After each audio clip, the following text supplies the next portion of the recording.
여러분, 콩나물 하면 무엇이 생각나세요? 따뜻한 콩나물국밥, 감칠맛 넘치는 이 콩나물 비빔밥, 많은 음식들이 생각나는데 콩나물은 우리에게 굉장히 친숙한 식재료죠. 근데 이렇게 익숙한 식재료에도 함께 드시면 상극이 되는 음식이 있고 또 우리 몸에 보약이 되는 궁합이 잘 맞는 음식이 있죠. 콩나물의 효능, 콩나물과 상극이 되는 음식, 궁합이 잘 맞는 음식까지 콩나물에 대한 모든 것을 알아볼게요. 영상을 보고 계신 여러분들은 콩나물이 어떤 채소인지 혹시 알고 계세요? 당연히 잘 알고 계시겠죠. 바로 콩의 싹을 틔어서 재배한 것이 바로 콩나물이죠. 콩나물은 그럼 콩의 영양소가 그대로 있을까요? 콩하면 생각나는 영양소는 아무래도 단백질이겠죠. 밭에서 나는 소고기라는 별명이 있을 정도로 많은 단백질이 콩에 함유되어 있는데 콩은 약 40%가 단백질로 이루어져 있어요. 그 콩을 발화시켜서 키운 콩나물 속의 단백질은 콩의 단백질 함량과 비슷하지만 우리 몸의 흡수율은 훨씬 더 높다는 사실 모르셨죠? 그 이유는 콩의 단백질을 흡수하는데 방해가 되던 트립신 저해제가 콩나물이 되는 과정에서 상당량 줄어들기 때문이에요. 평소에 콩을 드시면 소화가 잘 안 돼서 걱정이신 분들은 콩나물을 드시면 소화도 잘 되고 단백질 보충에도 많은 도움을 받을 수가 있어요. 나이가 들면서 몸에 근육량이 빠져서 걱정이신 분들도 콩나물을 통해서 단백질을 보충해서 근육이 빠지는 것을 예방해보세요. 그리고 콩에서 싹이나 콩나물이 되는 과정에서 장내 염증을 유발하는 렉틴이라는 성분도 85% 감소하고 미네랄의 흡수를 방해하는 피티산도 81% 정도 줄어들게 된다고 해요. 놀라운 사실은 이렇게 피틴산의 양이 줄어들면 철분과 칼슘의 체내 흡수율은 3배에서 4배까지 증가될 수 있다고 해요. 또한 콩나물에는 티아민 성분이 풍부하게 함유되어 있는데 티아민 포도당을 에너지로 바꿔줘서 피로감을 덜어주고 몸에 활력을 불어넣어주는 역할을 하죠. 몸속에서 티아민 성분이 부족하게 되면 대표적인 피로물질인 젖산의 농도가 올라가게 돼요. 젖산의 농도가 올라가게 되면 몸의 피로감이 급속도로 올라가기 때문에 평소에 충분한 티아민의 섭취가 아주 중요한 거죠. 다만 아쉬운 거는 티아민은 수용성 성분이기 때문에 우리 몸에 저장되지 않고 땀이나 소변으로 바로바로 또 배출이 되죠. 체내 흡수율이 낮아지는데 바로 이 문제를 해결해 주는 것이 콩나물과 함께 드시면 보약이 되는 최고의 궁합 첫 번째 음식은 부추예요. 부추 속에 알리신 성분이 콩나물의 티아민 흡수율을 최대 20배까지 높여주고 이뿐 아니라 천연 자양강장제라고 불리는 알리티아민으로 변화시켜줘요.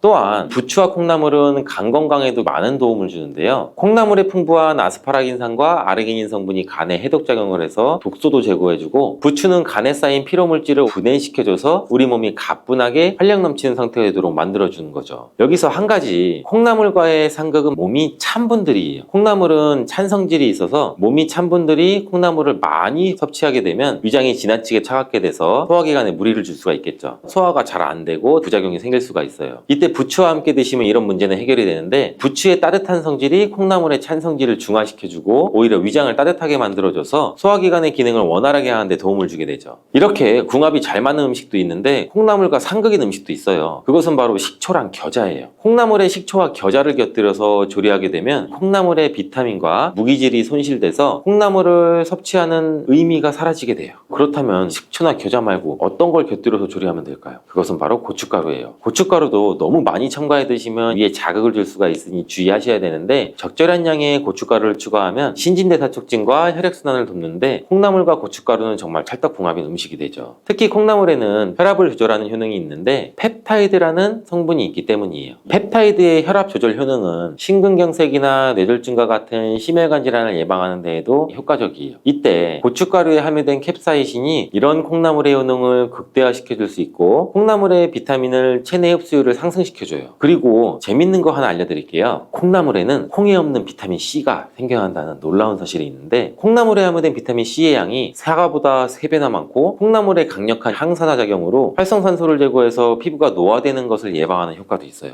그리고 피부에 생성되는 멜라닌 색소를 억제해서 기미나 주근깨, 검버섯까지 예방해줘서 피부를 맑고 환하게 만들어주는 효과까지 누릴 수가 있겠죠. 콩나물의 비타민 C는 콜라겐의 합성에도 관여를 해서 피부를 탄력 있게 만들어주고 이렇게 콩나물의 비타민은 피부를 건강하게도 해서 우리 몸의 면역력도 강하게 만들어주죠. 감기 바이러스가 들어오면 바이러스를 제거하는 데도 도움을 주기도 하고 두통도 완화시켜주고 몸살로 인한 통증도 완화시켜주는 천연 진통제의 역할도 해줘요. 이때 배를 함께 섭취하게 되면 몸속의 열기를 잡아줘 강력한 해열 작용도 하게 되는데 배에 함유된 루테올린과 사포닌 성분은 강력한 항염증 성분으로 기관지의 염증을 완화시켜주고 가래를 제거하는 데도 도움을 주죠. 이러한 효능들로 인해서 콩나물과 배를 함께 드시게 되면 초기 감기로 인한 기침 가래도 완화시켜주고 감기로부터 회복도 빠르게 도와줄 수가 있겠죠. 또한 콩나물과 배는 식이섬유도 풍부해요. 장 기능을 개선해 주는데 콩나물의 수용성 식이섬유가 다량의 수분을 흡수해서 변의 부피 부피를 크게 만들고 변을 무르게 해서 변비를 예방할 수 있고 완화시키는 데 도움을 줄 수가 있죠. 또한 배에 풍부한 펙틴 성분은 나쁜 콜레스테롤을 배출시켜서 심혈관 질환을 예방하고 장 속의 유익균 성장을 도와줘서 장내 환경을 개선하는 데도 큰 역할을 해주죠. 이렇게 좋은 콩나물을 드실 때도 주의할 것이 있는데 바로 콩나물을 생으로 드시면 절대 안 돼요. 콩나물의 재배 환경은 덥고 습하기 때문에 박테리아인 살모넬라균과 대장균의 감염이 잘 될 수가 있어요. 그래서 콩나물을 생으로 드시게 되면 식중독에 걸릴 가능성이 높아질 수가 있고, 대부분의 채소에 함유된 비타민C는 열에 약하지만 콩나물의 비타민C는 열을 가해도 50% 이상 손실이 되지 않는다고 해요. 콩나물은 반드시 익혀서 드시길 바랄게요. 콩나물과 함께 드시면 보약이 되는 최고의 궁합 음식 세 번째는 돼지고기예요. 돼지고기에는 단백질뿐 아니라 아미노산, 비타민, 철분 등 영양소가 풍부하게 함유되어 있어서 하루 일과를 마치고 피곤할 때 저녁으로 삼겹살 같은 걸 먹고 나면 또 피로감도 사라지고 몸에 또 힘이 나지 않으세요? 그 이유는 돼지고기 속에 피로회복에 탁월한 효능이 있는 비타민 B1이 풍부하게 함유가 되어 있는데 이 양은 소고기에 10배나 된대요. 이뿐 아니라 돼지고기에는 불포화 지방산이 풍부해서 우리 몸에 콜레스테롤이 쌓이는 것을 막아줘서 혈관도 깨끗하게 해줄 수가 있겠죠. 몸속의 염증을 제거하고 중금속을 배출시켜주는 놀라운 효능까지 있죠. 이때 콩나물과 함께 드시면 시너지 효과가 폭발하게 되죠. 돼지고기의 영양 성분이 흡수율을 높여 효능도 극대화시킬 수가 있고, 이렇게 좋은 콩나물도 호르몬 관련 진화를 갖고 있는 분들은 주의해 주셔야 돼요. 콩나물에는 식물성 에스트로겐인 이소플라본을 함유하고 있는데 이 성분은 우리 몸에서 에스트로겐과 유사한 작용을 하죠. 유방암, 자궁암, 난소암 같은 호르몬 민감성 질환을 갖고 있는 분들은 콩나물의 이소플라본이 증상을 악화시킬 수도 있으니 과하게 드시지 않는 것이 좋겠죠.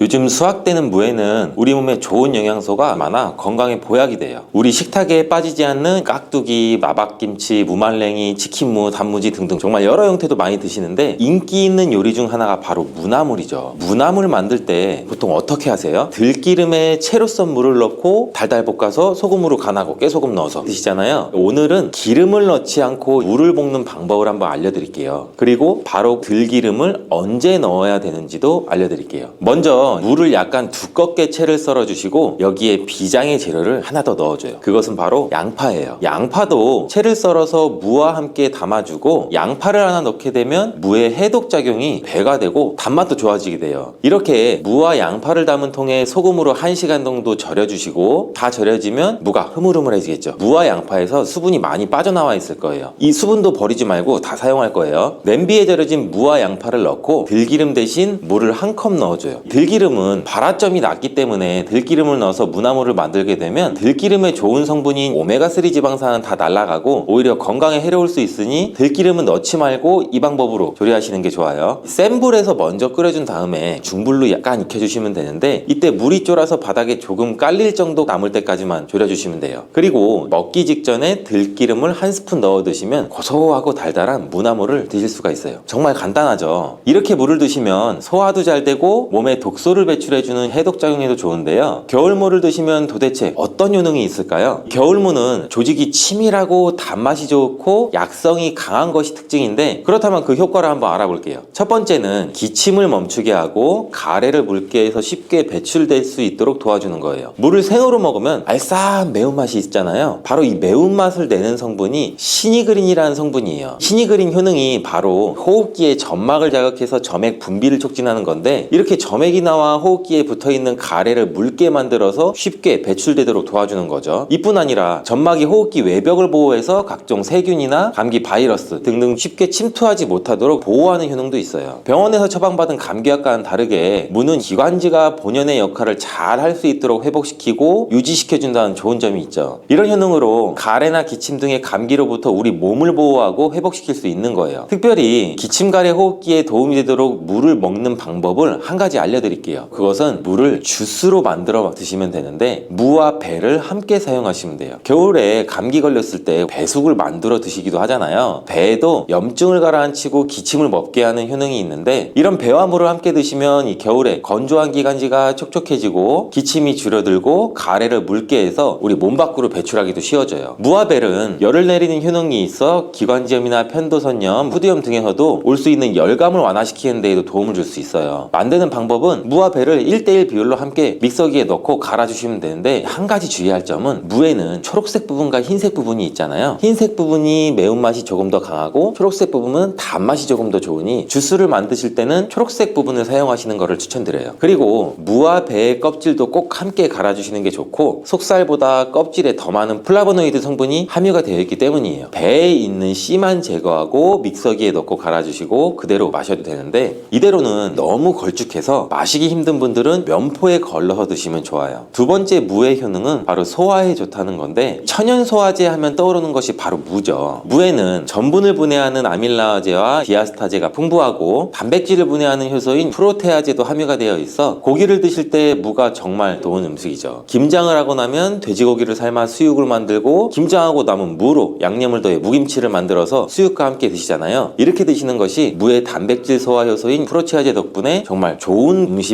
궁합이 되는 거예요. 또한 무에는 탄수화물을 분해하는 이 디아스타제라는 효소가 풍부한데, 우리나라 주식이 바로 쌀이잖아요. 쌀밥을 드실 때 무로 만든 반찬을 드시는 것도 좋은 방법이 되는 거예요. 나이가 들면서 몸에서 나오는 소화 효소들이 줄어들게 되는데, 나이가 들수록 무로 만든 반찬을 많이 드시는 게 좋죠. 단 무에 함유된 효소는 열에 약하기 때문에 무의 소화 효소를 섭취하려면 열을 가하지 않은 생으로 드시는 것을 권장드리고, 동치미나 깍두기 정말 안성맞춤이 되겠죠. 그리고 무에는 지방의 분해를 돕는 효소인 에스테라제도 풍부한데, 치킨 배달을 시키면은 치킨 무가 꼭 함께 오잖아요. 지방이 많은 치킨을 드실 때 무를 함께 드시면 입안이 깔끔해지기도 하고 소화도 잘 되는 거예요. 세 번째 무의 효능은 혈관 건강에 좋다는 거죠. 무에는 식이섬유가 풍부해서 장 건강에 도움을 줄 뿐만 아니라 혈관 건강에도 도움을 주는데, 바로 이 식이섬유가 체내의 콜레스테롤을 흡착해서 밖으로 배출시켜 줌으로써 혈관 내의 노폐물을 제거해주고 혈액순환도 원활하게 도와주는 거예요. 또 비타민C도 풍부하게 함유가 되어 있는데, 무의 비타민C는 항산화 작용이 뛰어나서 혈관 내의 활성산소를 제거하고 혈관 벽도 튼튼하게 해주는 데 도움을 줄 수 있죠. 그리고 무에는 칼륨도 함유가 되어 있는데, 칼륨의 대표적인 효능이 바로 나트륨을 배출하는 거죠. 혈관 내의 나트륨은 혈압 상승과 관련되어 있는데, 무를 섭취함으로써 혈관 내의 나트륨을 몸 밖으로 배출시켜서 혈압을 낮추고 심혈관 질환도 예방하는 데 도움을 줄 수 있는 거죠. 그리고 엽산 또한 무에 풍부하게 함유가 되어 있어요. 이 엽산이 혈관의 염증도 억제하고 혈전 생성도 막아주는 데 도움을 줄 수도 있죠. 이만하면 무가 혈관 건강에 특효약이나 다름없다는 거죠. 네 번째 무의 효능은 바로 해독작용이에요. 무에는 베타인이라는 성분이 풍부한데, 이 베타인은 간의 해독작용을 도와주는 데 중요한 성분이에요. 또한 소변으로 독성을 배출하게 해주는 기능도 있고, 식물성 유황 성분도 함유가 되어 있는데, 이 식물성 유황 성분은 미세먼지로부터 오염된 중금속이 우리 몸에 들어올 때 여러 독성들을 해독해주는 효능도 있어요. 또한 무에 함유된 글루코시놀레이트는 담배의 니코틴을 해독하는 효능도 있죠. 역사 기록에 보면 담배를 좋아했던 정조대왕이 담배로 인한 몸의 독을 제거하기 위해 물을 많이 섭취했다는 기록도 있어요. 그리고 글루코시놀레이트는 항암 효과를 가진 성분으로서 특히 유방암과 폐암의 세포 증식을 억제하는 것으로도 알려져 있어요. 해독작용을 넘어 항암작용까지 하는 무, 대단하죠. 다섯 번째 무의 효능은 골다공증 예방에 좋다는 거예요. 무에 들어있는 칼슘의 함량이 높기 때문인데, 무 100g에는 칼슘이 20mg 정도 함유가 되어 있어요. 이 무의 칼슘을 섭취하는 아주 좋은 방법이 있는데, 바로 이 무 말랭이를 만들어 드시는 거예요. 무를 말리면 수분은 날아가고 무의 성분들이 응축이 되는데, 무말랭이 100g이 함유된 칼슘의 함량은 무려 310mg이나 돼요. 나이가 들면서 뼈에서 칼슘이 빠져나가 골밀도가 점점 낮아지고 골다공증이 발생하는 경우가 많은데, 골다공증은 나이 드신 분들한테는 특히 위험한 병이죠. 왜냐하면 나이 드신 분들한테 골반 골절이 생기게 되면 65세 이상은 30%가 1년 내에 사망할 수가 있다고 하고, 80세 이상인 분들은 50%가 2개월 내에 사망을 할 수 있다는 보고도 있어요. 중년 이후 뼈에 대한 관리는 중요한 건데, 하루 칼슘의 권장 섭취량은 1000mg 정도 g인데, 무말랭이 400g 정도 드시면 하루 칼슘 섭취량을 충분히 섭취하게 되는 거죠. 칼슘을 섭취할 때 중요한 요소 중 하나는 먹는 것뿐 아니라 몸에 흡수가 되어야 되는데, 칼슘은 몸에 잘 흡수되지 않는 성분이기 때문에 흡수를 위해 필요한 물질들이 있어요. 그 중에 하나가 비타민 D예요. 그리고 바로 이 무말랭이에 비타민 D가 풍부하게 함유가 되어 있고, 무말랭이가 골다공증 예방에도 정말 좋은 이유인 거죠. 무말랭이를 드시는 좋은 방법이 있는데, 바로 무말랭이를 차로 만들어 드시는 거예요. 무말랭이를 기름이 두르지 않은 팬에 볶아주면 갈색으로 변하게 되는데, 이렇게 볶아진 무말랭이를 차로 우려서 마시면 되는 거죠. 무말랭이에 열을 가해 갈색으로 변할 때 더 많은 항산화 물질들이 생성이 돼요. 이렇게 생긴 항산화 물질들이 몸 안의 염증과 활성산소를 제거해 주는데, 활성산소는 뼈와 관절에도 염증을 일으키기 때문에 뼈 건강을 위해서도 이런 염증을 줄여주는 것이 아주 중요해요. 여섯 번째 무의 효능은 당뇨를 예방하는 데 도움을 줄 수가 있어요. 미국의 당뇨병 협회에서는 당뇨를 예방하기 위해서는 무를 매일 매일 섭취하라고 권고하고 있는데 탄수화물을 섭취하게 되면 탄수화물이 당으로 변하겠죠. 혈당 지수가 올라가는데 이렇게 혈당 지수로 올라가는데 관여하는 호르몬이 글루카곤이에요. 물을 섭취하게 되면 이 글루카곤의 기능을 억제하는데 혈당을 올리는 글루카곤의 효능이 제한돼서 혈당 조절에도 도움을 주는 거죠. 이렇게 무에는 많은 효능들이 있는데 그리고 함께 드시면 무의 효능을 극대화할 수 있는 음식도 있어요. 첫 번째는 바로 꿀이에요. 무에는 이소티오시아네이트라는 성분이 있는데 이 성분은 매운맛을 내요. 혈액순환도 원활하게 하고 신진대사를 활성화시키는 효능도 있어요. 꿀에는 향균, 향염, 항산화 효능이 있어서 무와 함께 드시면 기관지를 촉촉하게 해서 기침을 줄어들 수 있게 하고 몸의 기력도 더욱 보충해 줄 수가 있죠. 무와 함께 드실 때 좋은 음식 두 번째는 생강이에요. 생강에는 진저롤이랑 쇼가올 성분이 함유되어 있는데 몸 안의 찬 기운을 밖으로 배출하고 몸을 따뜻하게 해주는 효능이 있어요. 몸을 따뜻하게 하면 면역력이 더욱 좋아질 수 있고요. 또한 생강은 심혈관을 건강하게 해주는데 생강을 섭취하면 콜레스테롤 수치가 낮아지고 혈액순환도 원활하게 해주고 혈관 건강에도 도움을 주죠. 이렇게 좋은 무도 드실 때 주의하셔야 하는 분들이 있는데 바로 갑상선 질환이 있는 분들이에요. 왜냐하면 무에는 고이트로젠이라는 성분이 있기 때문인데 이 성분들이 요오드의 체내 흡수를 억제하고 갑상선 호르몬의 생성을 방해하기 때문이에요. 그래서 갑상선 기능 저하증이 있는 분들이 이 고이트로젠을 과하게 섭취하면 증상을 악화시킬 수가 있어요. 다만 체내에 요오드가 풍부한 상태라면 이 효과는 미미하므로 평소에 요오드가 풍부한 해조류를 많이 드시는 게 좋겠죠. 그리고 이 고이트로젠은 열을 가하면 일반적으로 그 효과가 약해져요. 따라서 갑상선 기능 저하증이 있으신 분들은 물을 드실 때 생으로 드시지 말고 열에 익혀서 드시기를 추천드려요.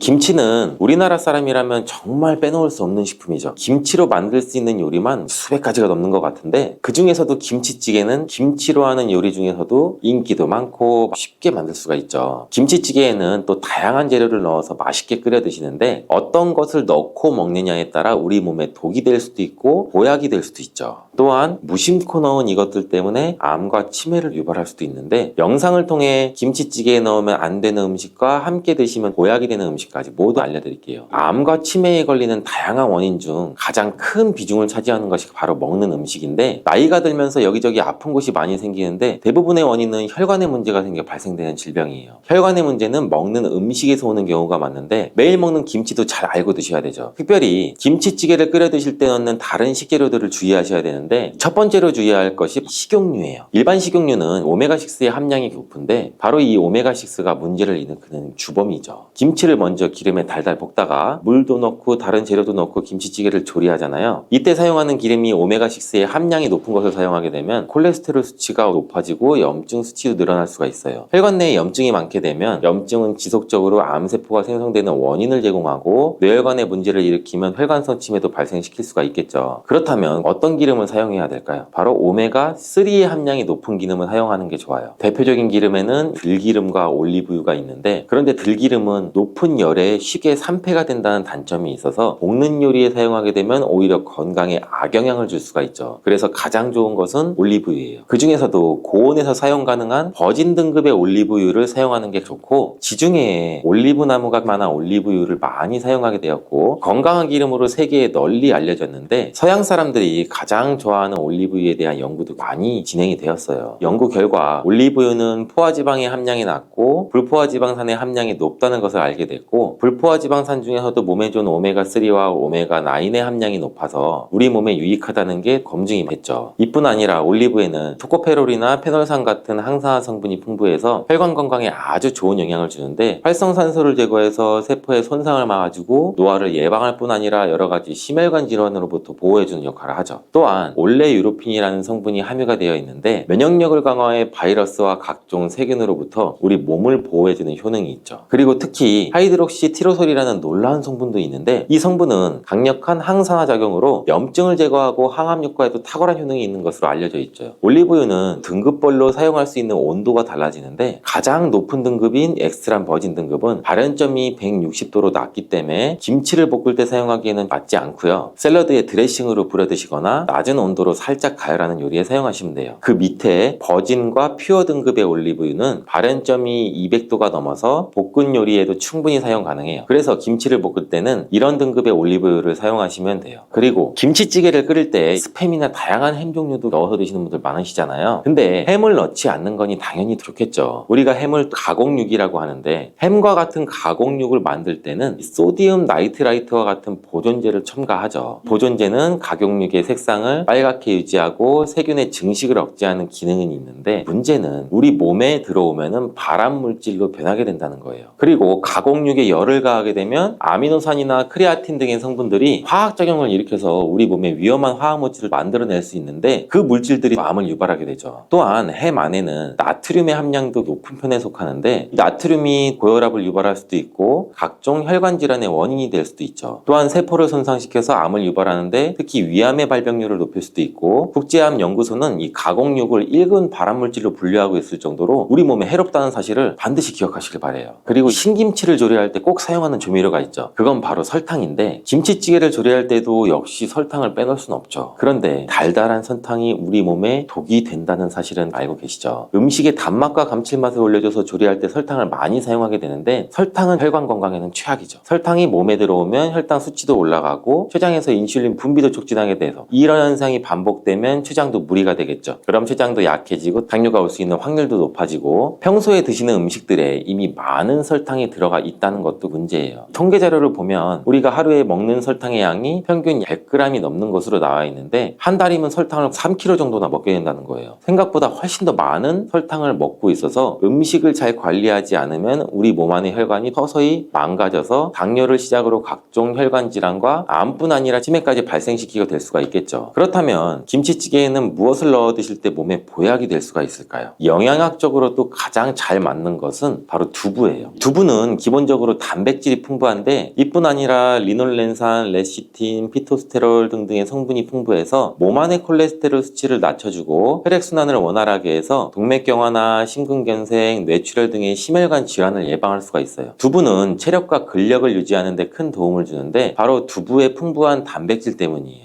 근육은 매일 일정량이 새로운 근육으로 대체되기 때문에 매일 단백질을 공급해줘야 되는데 우리 몸에 단백질을 공급해주기 위해서 정말 유용한 음식이 두부인 거예요. 또한 두부에는 콜린 성분도 풍부한데 콜린은 알츠하이머스 치매 예방을 예고하는 데도 탁월한 효능을 발휘하게 돼요. 놀랍게도 두부는 건강하게 장수하는 데도 도움이 되는데 많은 과학자들이 연구 결과 건강하게 장수한 사람들의 특징이 식물성 단백질을 꾸준히 섭취했다는 사실을 발견했고 동물성 단백질을 식물성으로 바꿔 섭취했을 때 사망의 위험성도 낮아진다는 보고도 있어요. 그래서 두부와 김치찌개의 만남은 환상의 조합이 돼서 우리 몸을 건강하게 해줄 수가 있죠. 앞에서 스팸이나 햄 같은 가공육은 안 된다고 말씀드렸죠. 이런 가공육 대신에 생고기를 넣어 드시면 더 좋고 생고기를 드시면 어떤 점이 좋을까요? 생고기에는 단백질이 풍부하고 여기에는 콜라겐 성분이 많이 들어있어요. 50대 이후가 되면 주름도 많아지게 되고 피부 탄력도 많이 떨어지게 되는데 생고기를 드시게 되면 콜라겐이 공급돼서 피부와 신체의 탄력을 회복하는 데도 도움을 받을 수가 있겠죠. 또 생고기에는 타우린과 필수 아미노산이 풍부한데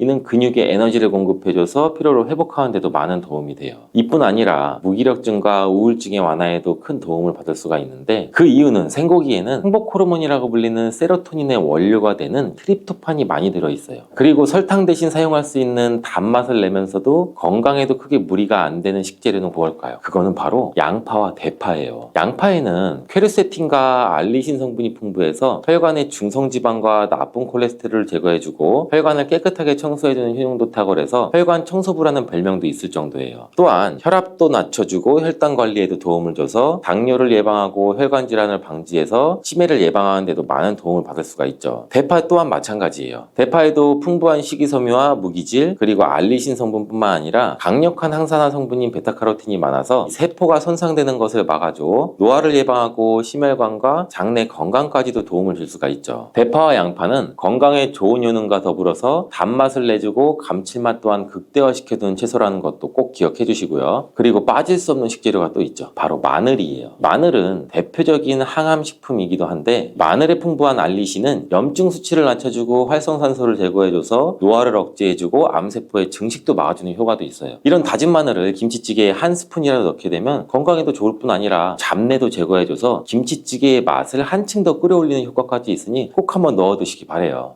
녹두는 이렇게 드셔야 당뇨가 예방되고 혈당이 쑥 떨어져요. 한의학에서는 약으로 사용할 정도로 약효가 뛰어난 식재료가 녹두예요. 우리 선조들은 이 약효를 잘 알고 일반 가정에서도 많이 사용했는데, 이런 녹두가 만병의 근원인 고혈압과 당뇨에도 좋다는 사실 알고 계셔요? 그런데 이렇게 좋다는 녹두도 잘 알고 드셔야 돼요. 잘못 드시면 우리 몸에 독이 될 수도 있고, 잘 드시면 보약이 될 수도 있어요. 녹두는 어떻게 또 무엇과 먹어야 되고 주의할 점은 무엇인지 모두 알려드릴게요. 녹두의 약간 거친 식감을 싫어하시는 분들이 껍질을 까고 녹두 속 알맹이만 드시는데, 녹두의 놀라운 영양 성분들이 거의 다 껍질에 있기 때문에 녹두 껍질은 반드시 함께 드셔야 돼요. 녹두에는 식이섬유가 풍부하고 소화를 돕는 효소가 많아서 소화가 잘 안 되시는 분들이 드시면 도움이 되는데, 녹두에 풍부한 식이섬유가 장 운동을 활발하게 하고 소화를 돕는 효소가 우리 장에 유익균을 풍성하게 해줘서 장 건강을 개선해 줄 수가 있어요. 우리의 선조들은 기력이 많이 약해진 환자한테 녹두죽을 먹여서 몸의 기력을 회복시켜 주었는데, 그만큼 몸이 약해진 환자들의 몸에도 흡수가 잘 될 만큼 녹두가 우리 몸에 좋다는 거죠. 놀랍게도 녹두에는 마그네슘, 칼슘과 같은 미네랄 성분도 풍부한데, 이 풍부한 칼슘은 골다공증을 예방하고 뼈를 튼튼하게 하는 효과가 있어요. 칼슘이 뼈를 이루는 주성분인 건 잘 알고 계시잖아요. 마그네슘은 이런 필수 미네랄인 칼슘의 흡수를 도와주기 때문에 녹두가 뼈 건강에 놀라운 효능을 발휘할 수 있는 거예요. 근데 녹두는 성질이 차기 때문에 몸이 찬 분들은 주의해서 드시는 게 좋아요. 이 때문에 녹두의 껍질을 벗기고 드시는 분들이 있는데, 하지만 마늘과 함께 드신다면 몸이 찬 분들도 조금 더 편안하게 녹두를 드실 수가 있겠죠. 마늘의 따뜻한 성질이 녹두의 찬 성질을 중화시켜주기 때문인데, 이뿐 아니라 마늘은 대표적인 항암 식품인 거 아시죠? 마늘에는 S알리시스테인과 알리신이라는 성분이 풍부해서 암세포를 억제해주고 사멸시켜주는 효능도 있어요. 또한 강력한 항산화 성분인 폴리페놀도 많이 들어있어서 나쁜 콜레스테롤의 생성도 막아주고 혈관을 깨끗하게 만들어주기 때문에 이 심혈관 질환 예방에 탁월하죠. 이뿐 아니라 우리 몸의 지방 대사를 촉진해서 지방 분해를 통해서 체지방을 제거하고 비만을 예방하는 효능까지 있는 놀라운 식품이에요. 그래서 마늘을 녹두와 함께 드시면 시너지 효과가 있기 때문에 우리 몸에 보약이 될 수가 있죠. 마늘과 녹두를 함께 먹을 수 있는 가장 간단한 방법은 마늘 녹두밥을 지어서 드시면 되는데, 녹두를 물에 충분히 불려서 밥을 하시면 녹두 껍질의 거친 식감을 완화시키 편하게 드실 수가 있겠죠. 그리고 우리가 녹두하면 생각나는 대표적인 음식이 녹두 빈대떡. 맛있는 이 녹두 빈대떡에 돼지고기를 갈아서 함께 부쳐 먹기도 하죠. 이 방법은 영양학적으로도 탁월한 조합이 되는데, 녹두에 부족한 필수 아미노산인 트립토판 같은 성분이 돼지고기에는 풍부하게 들어있기 때문이에요. 트립토판이나 메티오닌 같은 필수 아미노산은 우리 몸에서 합성이 되지 않아 반드시 음식을 통해 섭취해야 돼요. 돼지고기가 이런 아미노산의 훌륭한 공급원이 될 수 있기 때문에 나이가 들면서 기력이 약해지신 분들이 녹두와 돼지고기를 함께 드시면 기력 회복에 좋은 효과를 보실 수가 있겠죠. 또한 돼지고기에는 단백질이 풍부해서 근육을 튼튼하게 하는데 도움을 주고, 풍부한 비타민 B1은 피로회복과 신경 안정에도 효과적이에요. 철분도 풍부해서 나이가 들면 부족해지는 철분 보충에도 효과를 볼 수 있고, 필수 지방산인 리놀렌산이 많아 동맥경화, 고혈압과 같은 이 혈관질환 예방, 아연, 셀레늄, 비타민 B6 등의 영양소도 면역력을 강화하는 데도 도움을 줄 수가 있죠. 녹두는 또한 혈당도 낮춰주고 인슐린 감수성도 높여주는 효능이 있어 당뇨 관리에도 좋은 식품이에요. 풍부한 식이섬유는 소장에서 당의 흡수를 지연시켜주고, 다양한 미네랄과 비타민이 당뇨로 인한 합병증을 예방하는 데도 좋은 효능을 줄 수가 있겠죠. 이때 팥과 함께 드시면 이런 효과들이 매우 높아져요. 팥은 강력한 항산화 성분이 안토시아닌이 풍부해서 혈관의 활성산소를 제거해주고 혈관세포의 손상을 예방해줘서 혈관을 깨끗하게 해줄 수가 있죠. 2014년에 발표된 한 연구에서 팥을 섭취하는 것이 제2형 당뇨병 환자의 혈당 수치와 인슐린 저항성을 개선하는 데 도움이 되는 것으로 보고된 적도 있어요. 이 연구에서는 4주 동안 매일 팥을 섭취한 결과 당뇨 환자들의 공복 혈당 수치가 평균 15.9% 감소했고, 인슐린 저항성이 감소하는 결과도 볼 수 있었죠. 팥은 쌀이 10배 이상, 바나나의 4배 이상의 많은 칼륨을 함유하고 있는데, 칼륨이 몸 안에 나트륨을 배출하고 당뇨 환자의 신장 기능을 강화시켜주고 혈압 상승도 억제하는 효능도 있죠. 팥은 한의원에서도 다이어트를 위한 처방을 할 때도 사용이 되는데, 팥에 풍부한 칼륨은 이뇨작용을 통해서 부종을 줄여주기 때문에 지방이 몸에 축적돼서 살이 찌는 사람에게도 효과적이에요. 특히 쉽게 붓고 살이 찌는 분들한테는 더욱 효과가 좋은데, 한 실험에서 실험주에 팥 추출물을 먹였더니 근육 손실 없이 체지방 함량이 30% 이상 줄었고 몸무게도 37%나 감소한 결과를 발표하기도 했죠. 이렇게 녹두와 함께 복용하면 좋은 식품들을 알아보았는데, 그렇다면 녹두를 복용할 때 주의할 점이 어떤 것도 있는지도 한번 살펴볼게요. 첫 번째, 녹두는 차가운 성질의 음식이에요. 녹두의 차가운 성질은 우리 몸의 열을 낮춰주고 스트레스를 해소하는 효과도 있어요. 또한 염증을 완화시키고 통증을 줄이는 데도 도움을 줄 수 있는데, 그래서 녹두로 속을 채운 베개를 쓰면 두통이 완화되기도 해요. 다만 이런 찬 유능 때문에 녹두를 드실 때 주의하셔야 되는 게 있는데, 평소 몸에 찬 분들이 녹두를 많이 드시게 되면 오히려 몸에 해가 될 수도 있겠죠. 위나장이 차가워지면 소화력이 떨어지고 복통이나 변비, 설사가 나타날 수가 있고, 이런 분들이 녹두를 드시려면 앞에서 알려드린 대로 마늘과 함께 드셔보시길 바래요. 그리고 두 번째 주의할 점은 바로 녹두의 강력한 해독작용이에요. 녹두의 해독작용은 우리 몸의 중요한 장기 중 하나인 간에 많은 도움을 주는데, 간은 우리 몸의 독소를 해독하는 역할을 맡고 있죠. 녹두가 이런 간의 해독 기능을 도와주게 돼요. 녹두의 풍부한 단백질과 펩타이드는 간 해독에 필요한 글루타치온의 원료를 공급해주고, 우리 몸의 중금속과 독성 물질과 결합해서 몸 밖으로 내보내는 역할을 하게 되죠. 특히 중금속 해독 연구에서는 납이나 카드뮴 등의 흡수를 억제하거나 배출을 도와서 독성 완화 효과를 보여주기도 했어요. 하지만 이런 효과가 우리가 보약을 복용하는 경우엔 상극이 될 수가 있죠. 보약의 효과가 녹두의 해독작용 때문에 많이 사라져 버릴 수가 있다고 해요. 그래서 한의원에서 한약을 지으면 녹두나 숙주나물을 먹지 말라고 얘기하는 이유 중에 하나죠. 이런 녹두의 해독작용은 녹두의 껍질에 있는 성분 때문에 나타나게 되는데, 따라서 녹두의 껍질을 제거하고 만든 요리나 녹두 전분으로 만든 청포묵, 녹두 당면을 드시면 녹두의 해독작용은 없어지게 되겠죠. 물론 녹두 껍질을 제거해도 알맹이의 영양 성분들은 풍부한데, 해독작용이 필요한 경우에는 껍질을 제거하지 않고 복용하시는 게 좋습니다. 세 번째로 복용할 때 주의할 점은 녹두에 풍부한 칼륨이죠. 앞에서 얘기한 것처럼 칼륨은 나트륨의 배출을 해주며 당뇨와 고혈압에 도움은 되지만, 신장이 약하신 분들한테는 간혹 독이 될 수가 있어요. 신장이 약하신 분들이 녹두를 필요 이상으로 많이 드시게 되면 칼륨 배출이 제대로 되지 않으면서 몸에 칼륨이 쌓이겠죠. 고칼륨혈증이 발생할 수가 있는데, 그렇게 되면 근육의 약화나 부정맥, 심장질환 등의 증상이 발생할 수 있으니 신장이 약하신 분들은 과도하게 많이 드시지 않는 게 좋겠죠.